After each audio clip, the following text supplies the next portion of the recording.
Sometime later, at night, backlit by the light of the hall, is the figure of resident Jeffrey Day, sitting where Thrust had sat, but with the chair turned around the right way, and with his legs primly crossed. Eating a cream cheese brownie, he reports they're passing out free to people down at the nurses' station. Day says Jonette F. is certainly no Don Gately in the culinary area. She seems to enjoy some sort of collusive kickback-type relationship with the manufacturers of Spam. Day says, is his theory. It might be a whole different night. The nighttime ceiling no longer bulges convexly with Gately's own shallow breaths, and the improved sounds he can now make have evolved from feline to more like bovine. But his right side hurts so bad he can barely hear. It's gone from a fiery pain to cold, dead, deep-tight pain with a queer flavor of emotional loss to it. From deep inside, he can hear the pain laughing at the 90 milligram of Toradol IM they've got in the IV drip. As with Yule, when Gately comes up out of sleep, there's no way to tell how long Day's been there, or quite why. Day is plowing through a long story, it seems, about his relationship growing up with his younger brother. Gately has a hard time imagining Day being blood-related to anybody. Day says his brother was developmentally challenged in some way. He had enormous, red, wet, loose lips and wore eyeglasses so thick his eyes had looked like an ant's eyes growing up. Part of his challenge was that Day's brother had a crippling phobic fear of leaves, apparently, as in ordinary leaves from trees. Day's been sucker-punched by an emergent sober memory of how he used to emotionally abuse his little brother simply by threatening to touch him with a leaf. Day has this way of holding his cheek and jaw when he talks, like cutout photos of the late Jay Benny. It's not at all evident why Day's choosing to share this stuff with a mute and feverishly semi-conscious Gately. It seems like Don G's gotten way more popular as somebody to talk to since he's become effectively paralyzed and mute. The ceiling's behaving itself, but in the room's gray, Gately could still make out a tally insubstantial ghostish figure appearing and disappearing in the mist of his vision's periphery. There was some creepy relationship between the figure's postures and the passing nurse's noiseless glide. This figure pretty definitely seemed to prefer night to day, though by this point, Gately could well have been asleep again, as Day began to describe different species of handheld leaves. A recurring bad dream Gately's had ever since he gave up and came in and got straight consists simply of a tiny, acne-scarred Oriental woman looking down at him. Nothing else happens. She's just looking down at Gately. Her acne scars aren't even all that bad. The thing is that she's tiny. She's one of those tiny little anonymous Oriental women you see all over Metro Boston, always seeming to be carrying multiple shopping bags.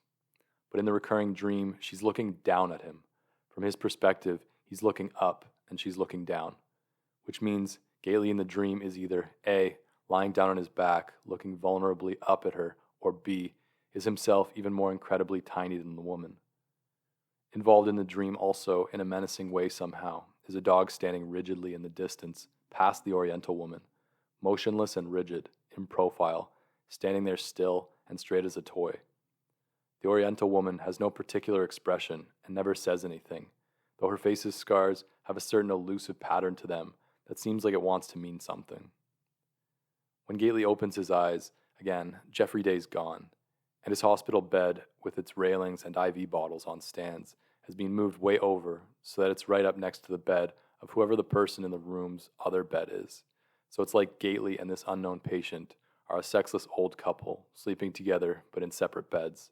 And Gately's mouth goes oval, and his eyes bug out with horror, and his effort at yelling hurts enough to wake him up, and his eyelids shoot up and rattle like old window shades, and his hospital bed's back where it's always been, and a nurse is giving the anonymous guy in the other bed some sort of late-night type shot you could tell was narcotic, and the patient, who has a very deep voice, is crying. Then somewhere later, in the couple of hours before midnight's parking switch symphony on Washington Street, outside is an unpleasantly detailed dream where the ghostish figure that's been flickering in and out of sight around the room finally stays in one spot long enough for Gately to really check him out. In the dream, it's the figure of a very tall, sunken-chested man in black-framed glasses and a sweatshirt with old stained chinos, leaning back sort of casually or else morosely slumped, resting its tailbone against the windowsill's ventilator's whispering grill, with its long arms hanging at its sides and its ankles casually crossed so that Gately can even see the detail that the ghostly chinos aren't long enough for its height. They're the kind kids used to call Hiwaiters in Gately's childhood. A couple of Bimmy Gately's savager pals would corner some pencil-necked kid in those type too short trousers on the playground and go like, "Yo, little brother, where's the fucking flood?" And then lay the kid out with a head slap or chest shove so the inevitable violin went skittering ass over tea kettle across the blacktop in its case. The creepy ghostish figure's arm sometimes, vanishes and then reappears at the bridge of its nose, pushing the glasses up in a weary, unconscious, morose gesture, just like those kids in the Hiwaiter pants on the playground always did, in a weak, morose way that always somehow made Gately himself want to shove them savagely in the chest. Gately in the dream experienced a painful adrenal flash of remorse and entertained the possibility that the figure represented one of the North Shore violin-playing kids he'd never kept his savage pals from abusing, now come in an adult state when Gately was vulnerable and mute, to exact some kind of payback. The ghostly figure shrugged its thin shoulders and said but no, it was nothing of the sort. It was just a plain old wraith, one without any sort of grudge or agenda, just a generic garden-variety wraith. Gately sarcastically in the dream thought that, oh well then, if it was just a garden-variety wraith, is all. Geez, what a fucking relief. The wraith figure smiled apologetically and shrugged, shifting its tailbone on the whispering grill a bit. There was an odd quality to its movements in the dream. They were of regulation speed, the movements, but they seemed oddly segmented and deliberate, as if more effort than necessary were going into them somehow. Then Gately considered that who knew what was necessary or normal for a self-proclaimed generic wraith in a pain and fever dream. Then he considered that this was the only dream he could recall, or even in the dream he knew that it was a dream, much less lay there considering the fact that he was considering the upfront dream quality of the dream he was dreaming. It quickly got so multi-leveled and confusing that his eyes rolled back in his head. The wraith made a weary, morose gesture, as if not wanting to bother to get into any sort of confusing dream v. real controversies. The wraith said Gately might as well stop trying to figure it out and just capitalize on its presence. The wraith's presence in the room or dream, whatever, because Gately, if he'd bothered to notice and appreciate it, at least didn't have to speak out loud to be able to interface with the wraith figure. And also the wraith figure said it was, by the way, requiring incredible patience and fortitude for him, the wraith, to stay in one position long enough for Gately to really see him and interface with him. And the wraith was making no promises about how many more months he, the wraith, could keep it up, since fortitude had never seemed to have been his long suit. The city's aggregate nighttime lights lightened the sky through the room's window to the same dark rose shade you see when you close your eyes, adding to the dream of dream-type ambiguity. Gately in the dream tried the test of pretending to lose consciousness so the wraith would go away, and then somewhere during the pretense lost consciousness and really did sleep for a bit in the dream, because the tiny pocked oriental woman was back and looking wordlessly down at him, plus the creepy rigid dog. And then the sedated patient in the next bed woke Gately back up in the original dream with some kind of narcotized gurgle or snore, and the so-called wraith figure was still there and visible, only now it was standing on top of the railing at the side of Gately's bed, looking down at him now from a towering railing plus original tallness height, having to exaggerate his shoulders' natural slump in order to clear the ceiling. Gately got a clear view of an impressive thatch of nostril hair, looking up into the wraith's nostrils, and also a clear lateral look at the wraith's skinny ankles like ankle bones, bulging in brown socks below the cuffs of the high-water chinos. As much as his shoulder, calf, toe, and whole right side were hurting, it occurred to Gately that you don't normally think of wraiths or ghostish phantasms as being tall or short, or having bad posture, or wearing certain colored socks, much less having anything as specific as extrusive nostril hair.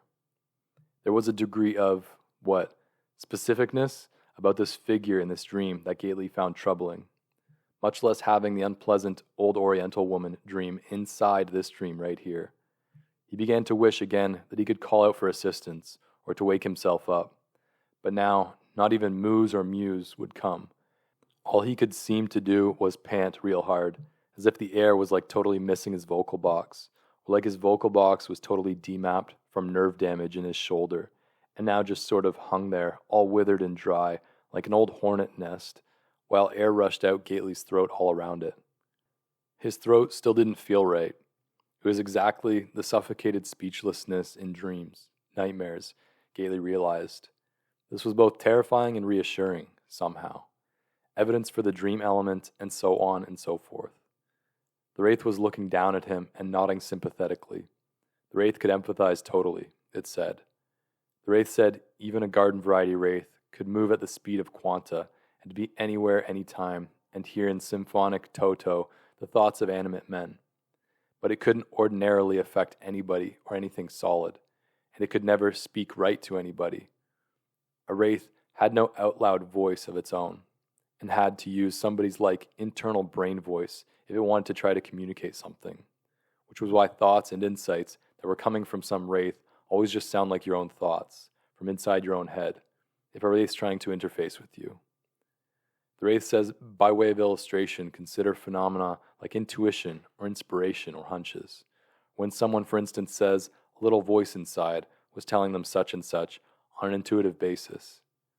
Gately can now take no more than a third of a normal breath without wanting to throw up from the pain. The wraith was pushing his glasses up and saying, besides, it took incredible discipline and fortitude and patient effort to stay stock still in one place for long enough for an animate man actually to see and be in any way affected by a wraith, and very few wraiths had anything important enough to interface about to be willing to stand still for this kind of time, preferring ordinarily to whiz around at the invisible speed of quanta. The wraith says it doesn't really matter whether Gately knows what the term quanta means. He says wraiths by and large exist, putting his arms out slowly and making little quotation mark finger wiggles as he said exist, in a totally different Heisenbergian dimension of rate change and time passage. As an example, he goes on, normal animate men's actions and motions look, to a wraith, to be occurring at about the rate a clock's hour hand moves, and are just about as interesting to look at. Gately was thinking, for fuck's sake, what was this? Now even in unpleasant fever dreams, now somebody else is going to tell him their troubles now that Gately can't get away or dialogue back with anything about his own experience. He normally couldn't ever get Yule or Day to sit down for any kind of real or honest mutual sharing, and now that he's totally mute and inert and passive, all of a sudden everybody seems to view him as a sympathetic ear, or not even a sympathetic real ear, more like a wooden carving or statue of an ear. An empty confessional booth. Don G as huge empty confessional booth. The wraith disappears and instantly reappears in a far corner of the room, waving high at him. It was slightly reminiscent of bewitched reruns from Gately's toddlerhood. The wraith disappears again and again, just as instantly reappears. Now holding one of Gately's Enid House basement fleabaggy staff bedrooms cut out and scotch-taped celebrity photos. This one, an old one, of U.S. head of state Johnny Gentle, famous crooner, on stage, wearing velour, twirling a mic, from back in the days before he went to a copper-colored toupee, when he used a strigil instead of a UV flash booth, and was just a Vegas crooner. Again the wraith disappears and instantly reappears, holding a can of Coke, with good old Coke's distinctive interwoven red and white French curls on it, but alien, unfamiliar, Oriental-type writing on it, instead of the good old words Coca-Cola and Coke. The unfamiliar script on the Coke can is maybe the whole dream's worst moment.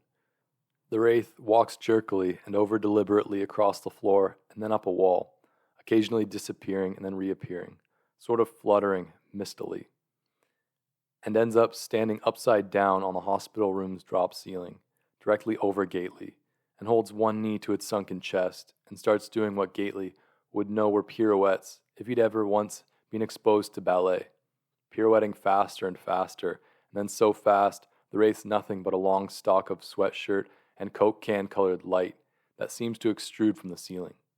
And then, in a moment that rivals the Coke can moment for unpleasantness, into Gately's personal mind, in Gately's own brain voice, but with roaring and unwilled force, comes the term pirouette, in caps, which term Gately knows for a fact he doesn't have any idea what it means, and no reason to be thinking it with roaring force. So the sensation is not only creepy but somehow violating, a sort of lexical rape. Gately begins to consider this hopefully non-recurring dream even more unpleasant than the tiny-pocked Oriental woman dream, overall. Other terms and words Gately knows he doesn't know from a divot in the sod now come crashing through his head with the same ghastly intrusive force, e.g., Acciacatura and alembic, Latrodectus mactans, and neutral density point, chiaroscuro, and proprioception, and testudo, and annulate, and bricolage, and catalept, and gerrymander, and scopophilia, and laertes.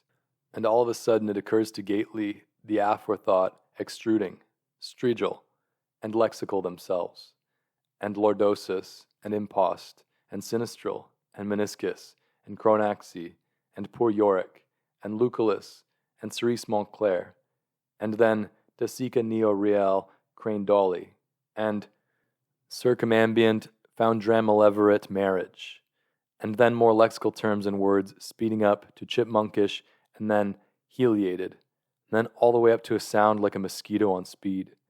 And Gately tries to clutch both his temples with one hand and scream, but nothing comes out.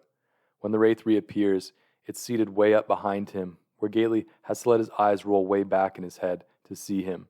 And it turns out Gately's heart is being medically monitored, and the wraith is seated up on the heart monitor in a strange, cross-legged posture, with his pant cuffs pulled up so high Gately could see the actual skinny, hairless above the sock skin of the wraith's ankles, glowing a bit in the spilled light of the trauma wing hall. The oriental can of Coke now rests on Gately's broad, flat forehead. It's cold and smells a little funny, like low tide. The can. Now footsteps and the sound of bubblegum in the hall.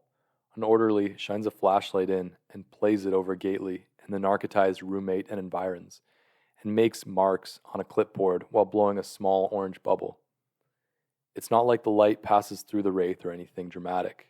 The wraith simply disappears the instant the light hits the heart monitor and reappears the instant it moves away. Gately's unpleasant dreams definitely don't normally include specific gum color and intense physical discomfort and invasions of lexical terms he doesn't know from Shinola. Gately begins to conclude it's not impossible that the garden variety wraith on the heart monitor, though not conventionally real, could be a sort of epiphany-ish visitation from Gately's personally confused understanding of God, a higher power or something. Maybe sort of like the legendary pulsing blue light that AA founder Bill W. historically saw during his last detox, that turned out to be God telling him how to stay sober via starting AA and carrying the message. The wraith smiles sadly and says something like, "Don't we both wish, young sir?" Gately's forehead wrinkling as his eyes keep rolling up makes the foreign can wobble coldly. Of course, there's also the possibility that the tall, slumped, extremely fast wraith might represent the sergeant at arms, the disease, exploiting the loose security of Gately's fever-addled mind, getting ready to fuck with his motives and persuade him to accept Demerol just once, just one last time, for the totally legitimate medical pain. Gately lets himself wonder what it would be like, able to quantum off any place instantly and stand on ceilings and probably burgle like no burglar had ever dreamed of, but not able to really affect anything or interface with anybody, having nobody know you're there, having people's normal rushed daily lives look like the movements of planets and suns, having to sit patiently very still in one place for a long time, even to have some poor, addled son of a bitch even be willing to entertain your maybe being there. It'd be real free-seeming, but incredibly lonely, he imagines. Gately knows a thing or two about loneliness, he feels. Does wraith mean like a ghost, as in dead? Is this a message from a higher power about sobriety and death? What would it be like to try and talk and have the person think it was just their own mind talking?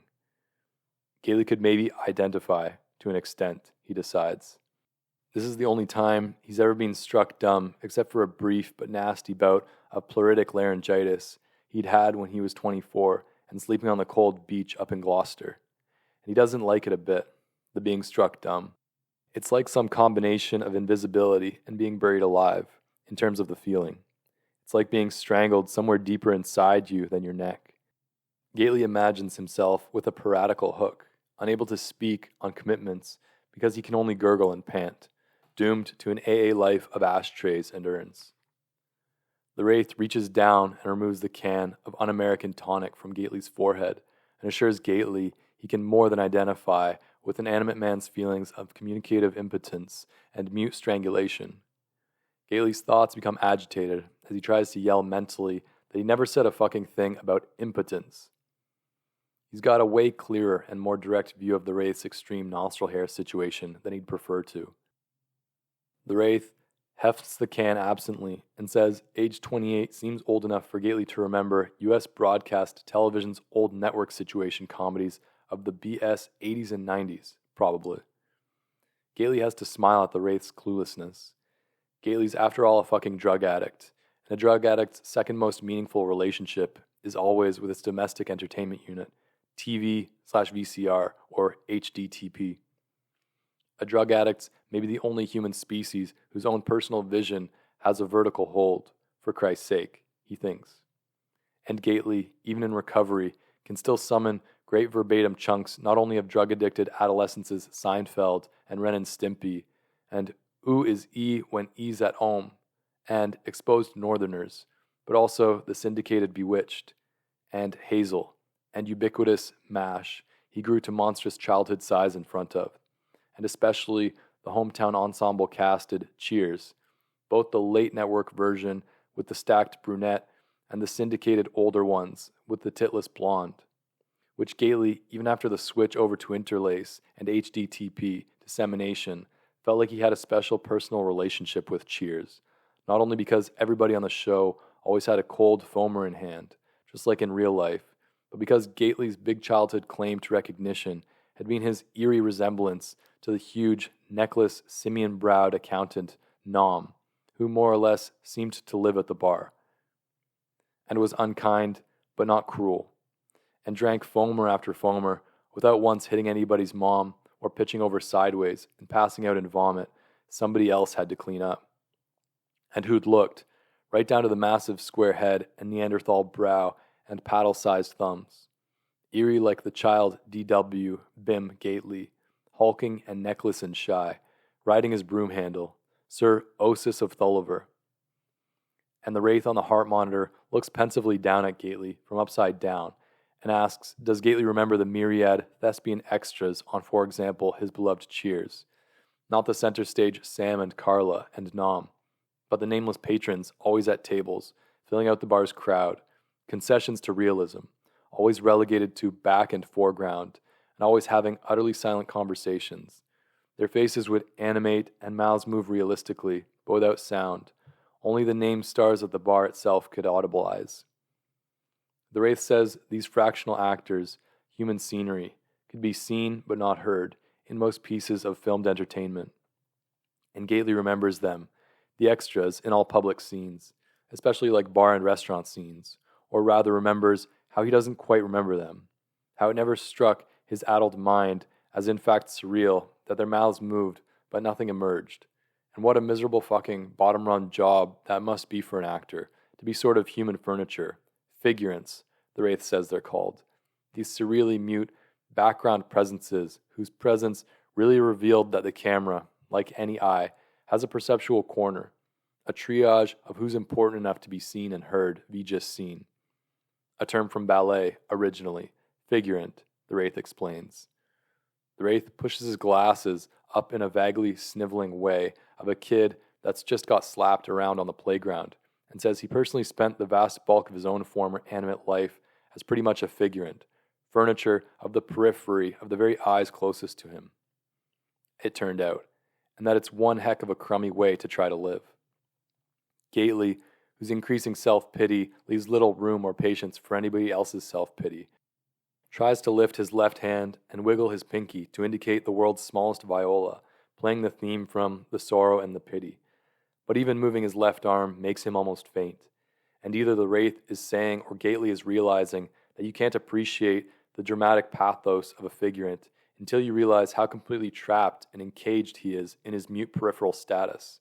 Because like, say, for example, if one of Cheers' bar's figurants suddenly decided he couldn't take it anymore and stood up and started shouting and gesturing around wildly in a bid for attention and non-peripheral status on the show, Gately realizes, although it would happen is that one of the audibleizing name stars of the show would bolt over from center stage and apply restraints or the Heineken maneuver or CPR, figuring the silent gesturing figurant was choking on a beer nut or something, and that the whole rest of the episode of Cheers would be about jokes about the name star's life-saving heroics, or else his fuck-up in applying the Heineken maneuver to somebody who wasn't choking on a nut. No way for a figurant to win, no possible voice or focus for the encaged figurant. Gately speculates briefly about the suicide statistics for bottom-rung actors. The wraith disappears and then reappears in the chair by the bed's railing, leaning forward with its chin on its hands on the railing in what Gately's coming to regard as the classic tell your troubles to the trauma patient that can't interrupt or get away position.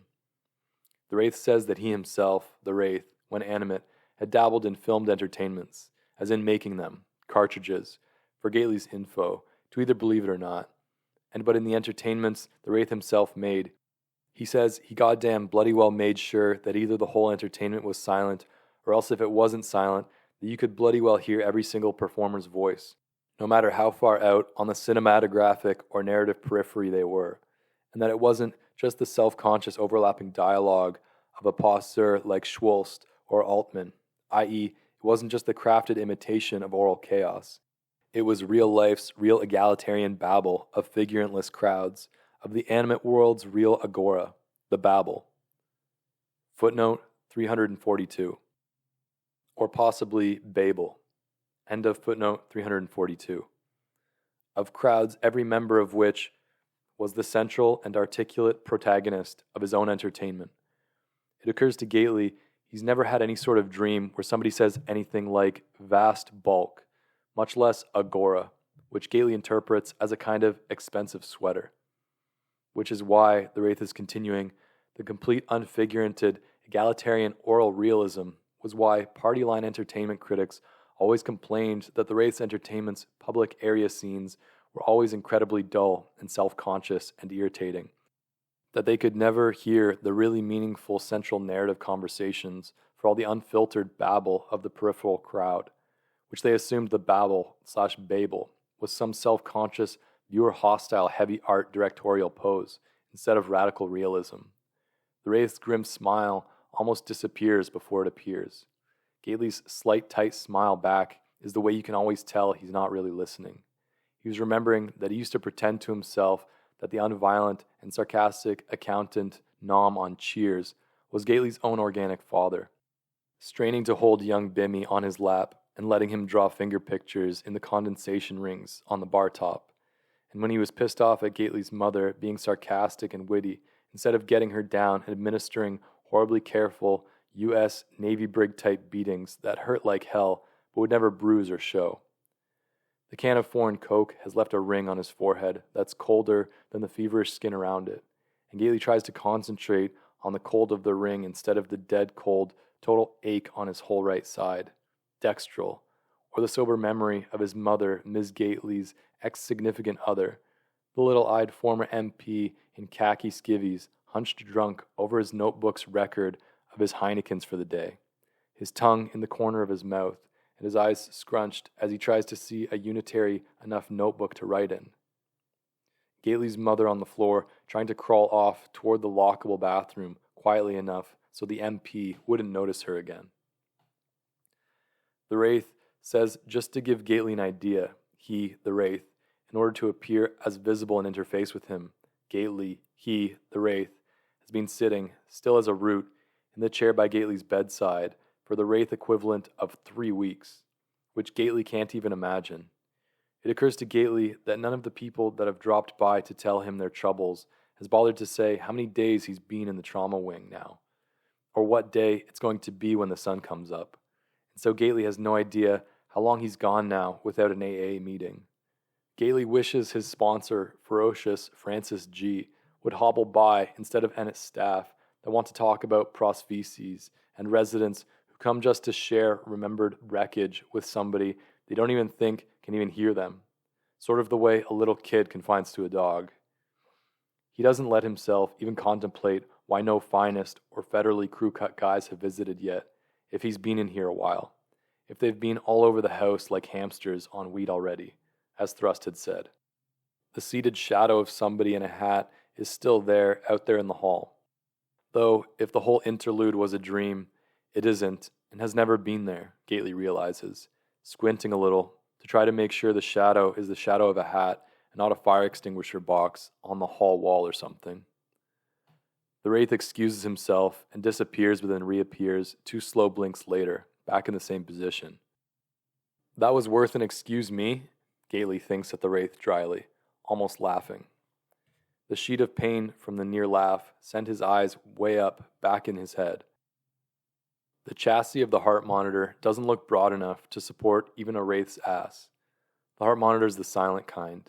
It's got the moving white line with big speed bumps moving across it for Gately's pulse, but it doesn't make the sterile beeping that old hospital drama monitors did. Patients in hospital dramas were frequently unconscious figurants, Gately reflects.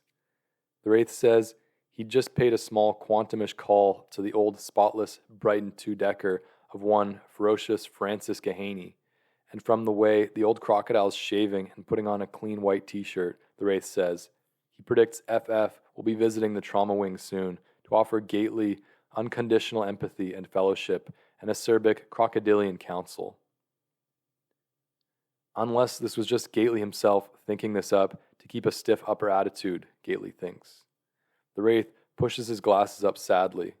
You never think of a wraith looking sad or unsad, but this dream wraith displays the whole effective range. Gately can hear the horns and raised voices and U-turn squeals way down below on wash that indicate it's around 0 hour, the switching hour. He wonders what something as brief as a car horn honk sounds like to a figurant that has to sit still for 3 weeks to be seen. Wraith, not figurant, Gately meant. He corrects himself. He's lying here, correcting his thoughts like he was talking. He wonders if his brain voice talks fast enough for the wraith not to have to tap its foot and look at its watch between words. Are they words if they're only in your head, though?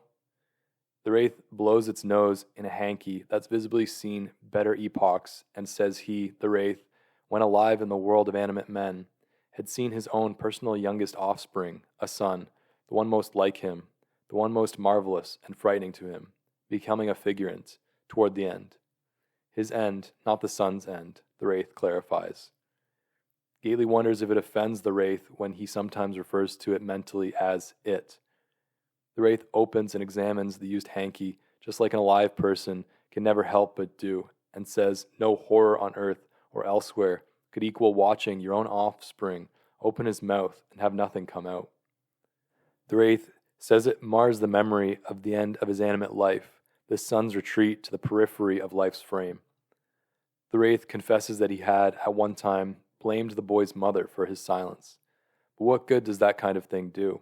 He said, making a blurred motion that might have been shrugging. Gately remembers the former Navy MP telling Gately's mother why it was her fault he lost his job at the chowder plant. Resentment is the number one offender, is another Boston AA cliche Gately had started to believe. That blames a shell game. Not that he wouldn't mind a private couple of minutes alone in a doorless room with Randy Lenz, once he was up and capable again, though. The wraith reappears, slumped back in the chair with his weight on his tailbone and his legs crossed in that Erdedyish upscale way. He says, just imagine the horror of spending your whole itinerant, lonely Southwest and West Coast boyhood trying unsuccessfully to convince your father that you even existed, to do something well enough to be heard and seen, but not so well that you became just a screen for his own, the dad's, projections of his own failure and self-loathing, failing ever to be really seen, gesturing wildly through the distilled haze, so that in adulthood you still carried the moist, flabby weight of your failure ever to make him hear you really speak. Carried it on through the animate years on your increasingly slumped shoulders, only to find, near the end, that your very own child had himself become blank, inbent, silent, frightening, mute, i.e., that his son had become what he, the wraith, had feared as a child, he, the wraith, was. Gately's eyes roll up in his head. The boy, who did everything well and with a natural unslumped grace the wraith himself had always lacked, and whom the wraith had been so terribly eager to see and hear and let him, the son, know he was seen and heard. The son had become a steadily more and more hidden boy toward the wraith's life's end. And no one else in the wraith and boy's nuclear family would see or acknowledge this, the fact that the graceful and marvelous boy was disappearing right before their eyes. They looked but did not see his invisibility, and they listened but did not hear the wraith's warning. Gately has that slight, tight, absent smile again. The wraith says the nuclear family had believed he, the wraith, was unstable and was confusing the boy with his own, the wraith's, boyhood self, or with the wraith's father's father, the blank wooden man who, according to family mythology, had driven the wraith's father to the bottle and unrealized potential and an early cerebral hemorrhage. Toward the end, he'd begun privately to fear that his son was experimenting with substances. The wraith keeps having to push its glasses up. The wraith says almost bitterly that when he'd stand up and wave his arms for them all to attend to the fact that his youngest and most promising son was disappearing, they'd thought all his agitation meant was that he had gone bats from wild turkey intake and needed to try to get sober, again, one more time. This gets Gately's attention. Here at last could be some sort of point to the unpleasantness and confusion of the dream. You tried to get sober, he thinks, rolling his eyes over to the wraith. More than once, you tried? Was it white knuckle? Footnote 343. Boston AA slogan meaning trying to quit addictive substance use without working any kind of recovery program. End of footnote 343. Did you ever surrender and come in? The wraith feels along his long jaw and says he spent the whole sober last 90 days of his animate life working tirelessly to contrive a medium via which he and the muted son could simply converse. To concoct something the gifted boy couldn't simply master and move on from to a new plateau. Something the boy would love enough to induce him to open his mouth and come out, even if it was only to ask for more. Games hadn't done it. Professionals hadn't done it. Impersonation of professionals hadn't done it.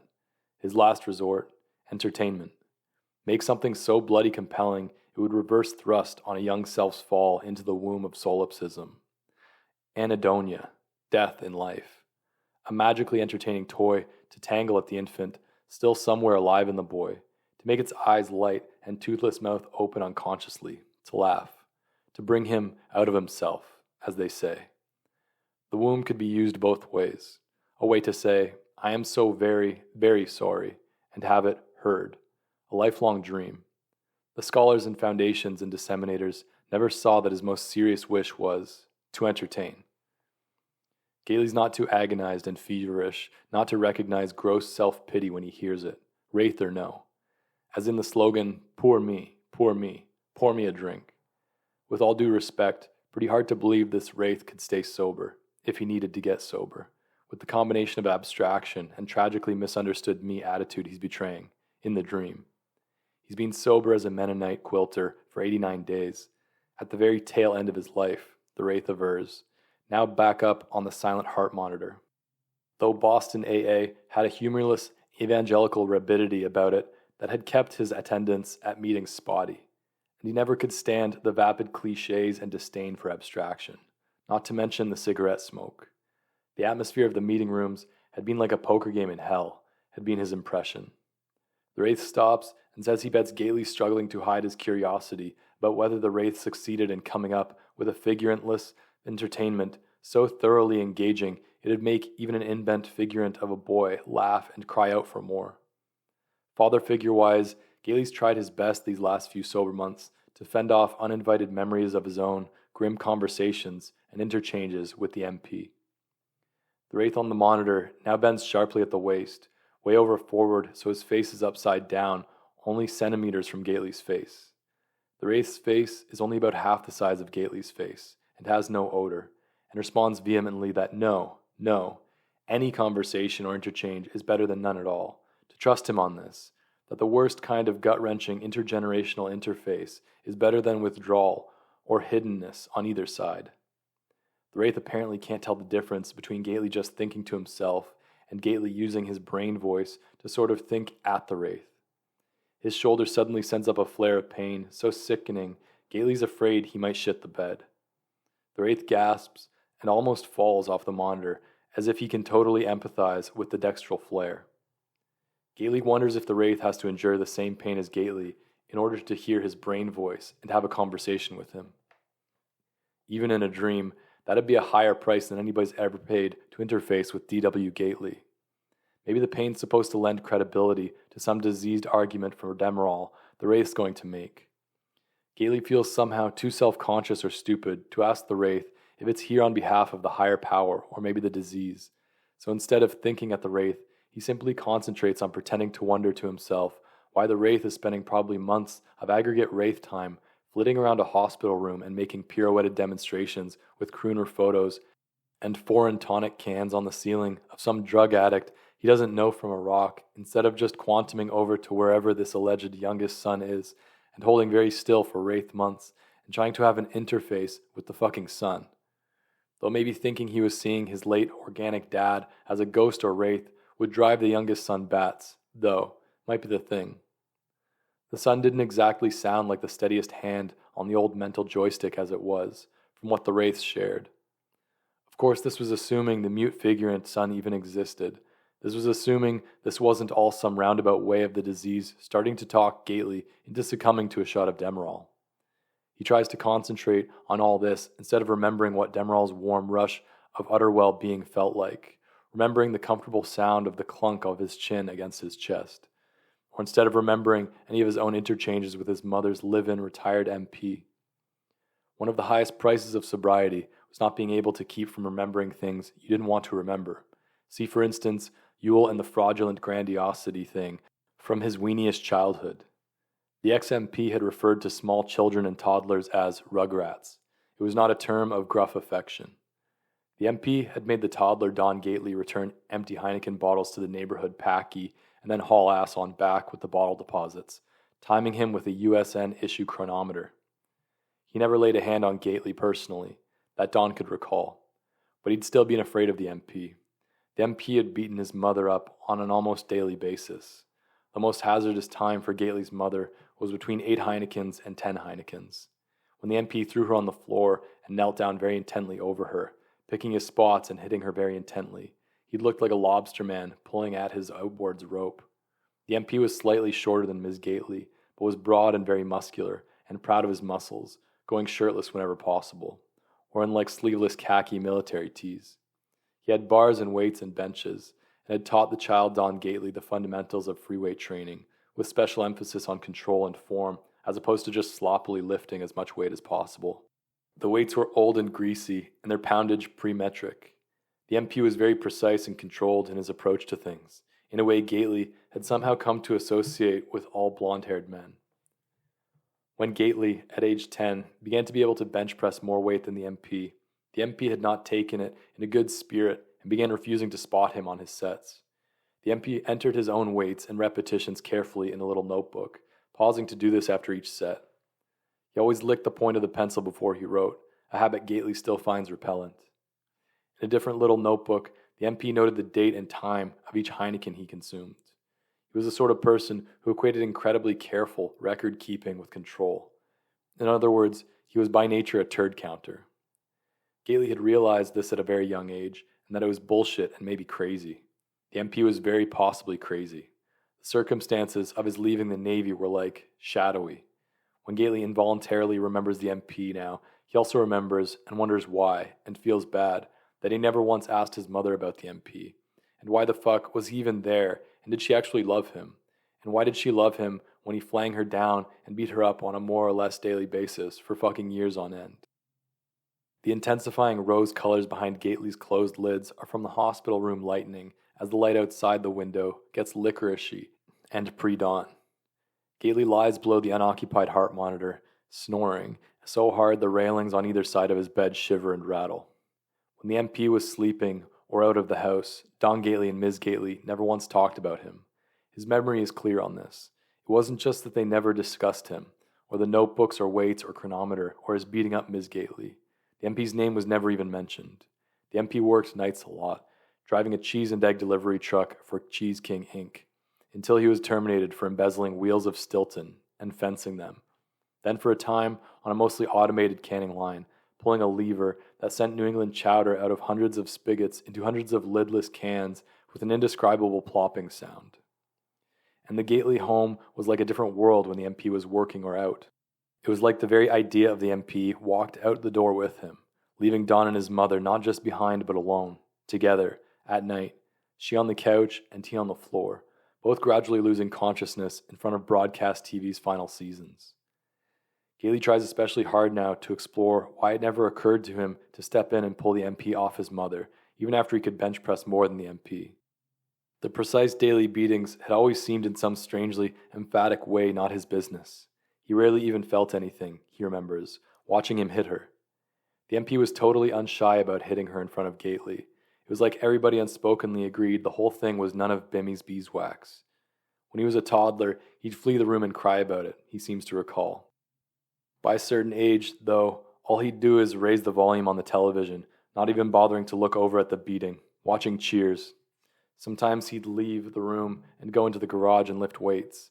But when he left the room, it was never like he was fleeing the room. When he'd been small, he'd sometimes hear the springs and sounds from their bedroom sometimes in the AM and worry that the MP was beating her up on their bed. But at a certain point, without anybody taking him aside and explaining anything to him, he realized that the sounds then didn't mean she was getting hurt. The similarity of her hurt sounds in the kitchen and living room and her sex sounds through the asbestos fiberboard bedroom wall troubles Gately, though, when he remembers now, and is one reason why he fends off remembering, when awake. Shirtless in the summer and pale, with a blond man's dislike for the sun, the MP would sit in the little kitchen, at the kitchen table, feet flat on the wood grain tiling, with a patriotic-themed bandana wrapped around his head, recording Heineken's in his little notebook. A previous tenant had thrown something heavy through the kitchen window once, and the window screen was fucked up and not quite flush, and houseflies came and went more or less at will. Gately, when small, would be in there in the kitchen with the MP sometimes. The towel was better for his little car's suspensions than nubbly carpet.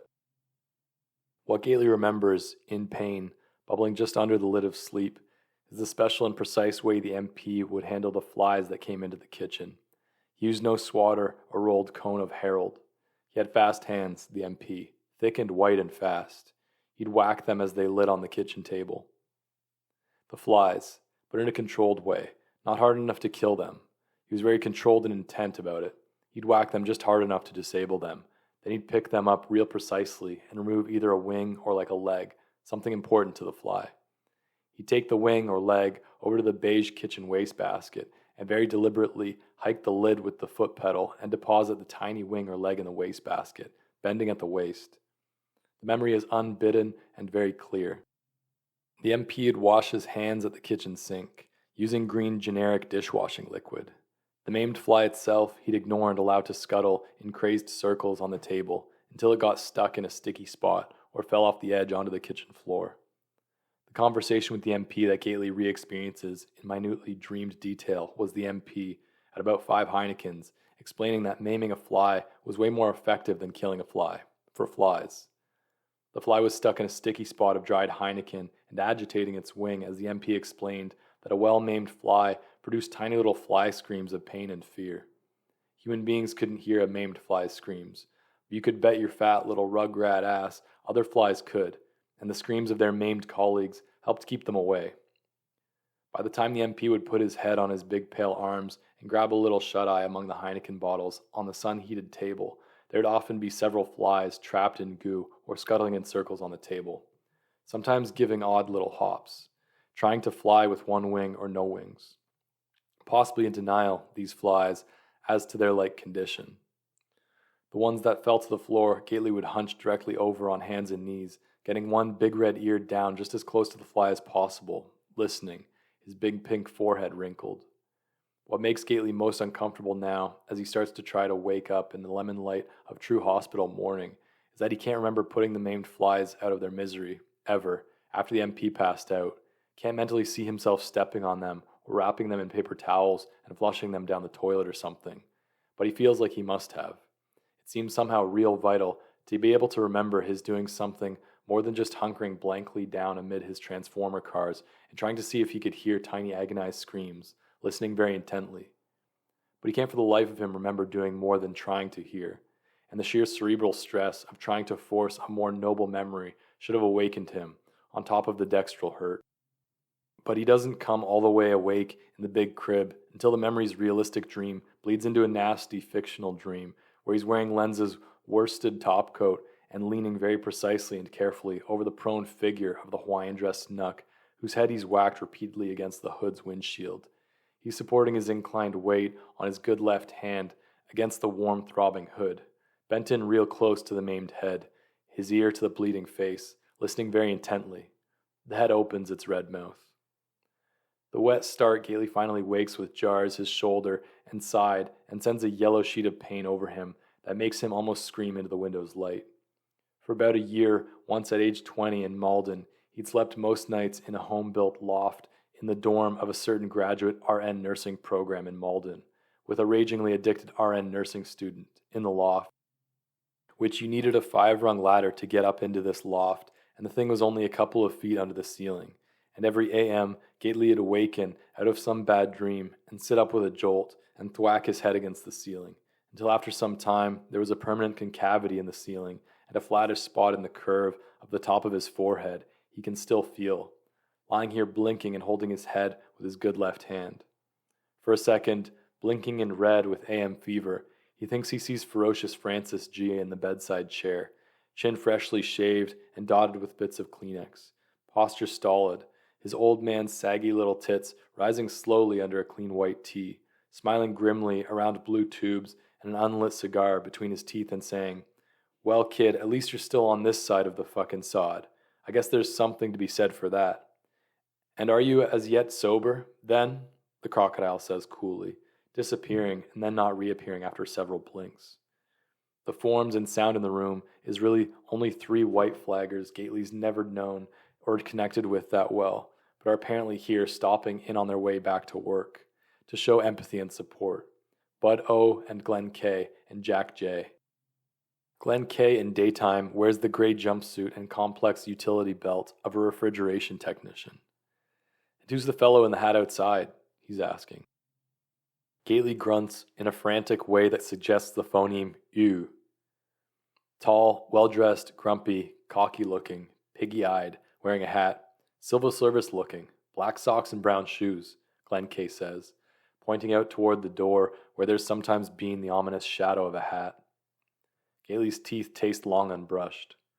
Looking settled in for a stay, surrounded with sports pages and the takeout foods of many cultures, laddie, says Bud O, who the story from before Gately's time goes once hit his wife so hard in the blackout that made him come in he broke her nose and bent it over flat against her face, which he asked her never to have repaired, as a daily visual reminder of the depths drink sunk him to. So Ms. O had gone around with her nose bent over flat against her left cheek. Bud O'd tagged her with a left cross, until UHID referred her to Al-Anon, which eventually nurtured and supported Ms. O into eventually telling Bud O to take a flying fuck to the moon and getting her nose realigned back out front and leaving him for a male Al-Anon in Birkenstock sandals. Gately's bowels have gone watery with dread. He has all too clear memories of a certain remorseless Revere ADA's brown shoes, piggy eyes, Stetson with feather, and penchant for third world takeout. He keeps grunting pathetically. Unsure how to be supportive, for a while the flaggers try to cheer Gately up by telling him CPR jokes. CPR is their term for Al-Anon, which is known to Boston AAs as the Church of Perpetual Revenge. "What's an Al-Anon relapse?" asks Glenn K. "It's a twinge of compassion," says Jack J., who has a kind of a facial tic. "But what is an Al-Anon salute?" Jack J. asks back. The 3 all pause, and then Jack J. puts the back of his hand to his brow and flutters his lashes martyrishly at the drop ceiling. They all 3 of them laugh. They have no clue that if Gately actually laughs, he'll tear his shoulders' sutures. One side of Jack J's face goes in and out of a tortured grimace that doesn't affect the other side of his face one bit, something that's always given Gately the fantods. Bud O is waggling his finger disapprovingly at Glenn K to signify an Al-Anon handshake. Glenn K gives a lengthy impression of an Al-Anon mom watching her alcoholic kid marching in some parade and getting more and more outraged at how everybody's out of step except her kid. Gately closes his eyes and moves his chest up and down a few times in a dumb show of polite laughter, so they'll think they've cheered him up and screw. The little thoracic movements make his dextral regions make him want to bite the side of his hand in pain. It's like a big wooden spoon keeps pushing him just under the surface of sleep and then spooning him up for something huge to taste him, again and again.